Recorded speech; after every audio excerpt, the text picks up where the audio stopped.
Joining us now, Ballad Health Chief Infection Prevention Officer Jamie Swift. Jamie, thanks so much. I know you've been sort of bracing for these numbers as the holidays sort of come. Case rates in other parts of Virginia, urban areas, have really started to spike, hospitalizations as well. And our area, we haven't seen that huge surge yet. Are you hoping we could dodge the bullet here as Omicron grows?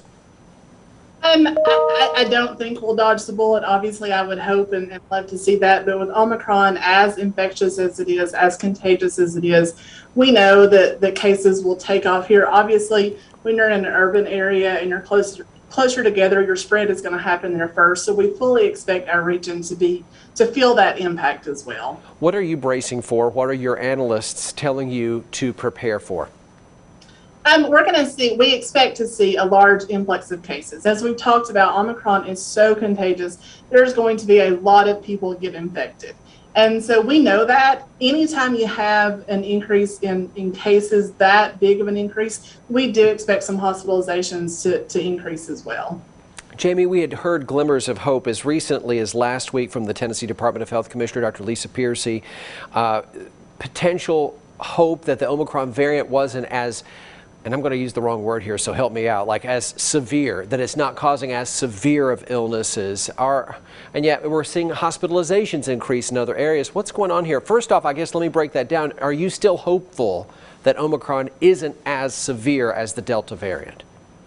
I think what we're seeing is Omicron is not going to be as severe in vaccinated individuals, and then certainly in vaccinated and boosted. We know if you're not vaccinated, you're at highest risk to have a more severe disease. Is it going to be as severe as Delta? Maybe not. But if you have no past history, no immunizations, and you're completely vulnerable, this is still COVID. We're still going to see people who feel really bad, who need oxygen demands, who end up in the hospital. So while it may be milder than Delta, and we certainly hope so, I don't want people to take that as nobody's going to end up in the hospital, nobody's going to die from this, because I do expect that will happen. Those who are leery about the vaccine are continuing to hear and use the idea that, you know what, people who get the vaccine are still getting COVID. But I know you are quick to say, come with me to the ICU. Come with me to the most severe cases in our hospital, and very few of them have until this point been vaccinated. Are you still seeing that? What can you tell us tonight about the ratio of patients in your most severe care units who've been vaccinated? Absolutely. I mean, we still continue to see that the overwhelming majority of COVID patients in our hospital are unvaccinated. And so what we know is with any vaccine, it's just like flu vaccine, with other vaccines, it may not prevent 100% of illness. We don't expect that. What it does is it gives you that immunity to recognize that virus, start that defense immediately, keep you out of the hospital, keep you from progressing to severe illness. Vaccines are plentiful in our region. The booster plentiful in our region. Just about everybody's eligible to get it now. So what we're hearing concern about is the availability of testing. You were saying, gosh, Jamie, almost a year ago, you were saying testing, it's going to be key. But we're hearing people are having a hard time getting the tests. What are you hearing about the availability? Is it sufficient in our area? So testing is still going to be key, especially with Omicron, especially with those milder symptoms that people may start off with. And so what we know is that we do expect a testing demand that's going to be hard to meet. There's going to be so many cases that you probably are going to see empty shelves at the drugstore of those over-the-counter rapid tests. You know, right now we're still in good shape within Ballad Health. So if you can't find those rapid tests, I urge you to call, go online, make an appointment. You know, we've got various tests that we're shifting around to all the places to meet the needs. So we've got those rapid PCRs that we're trying to use on some patients. We have some in-house PCRs that can get results within 24 to 36 hours. And then we have those send-outs that take a couple of days.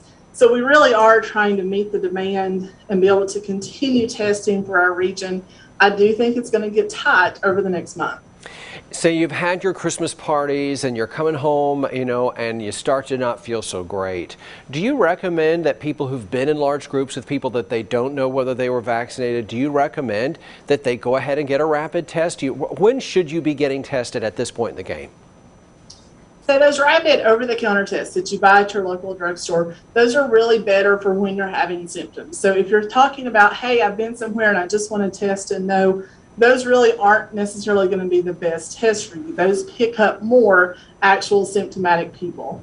If you've come back and you really start thinking, gosh, I'd like to know, really about 5 days after that gathering would be the ideal time to test, just to make sure that you're not infectious. Certainly, if you start experiencing any symptoms, please don't just assume it's the cold. Know that often with Omicron, you're not going to lose your taste or smell. So please, any symptoms, it's really important to go get tested.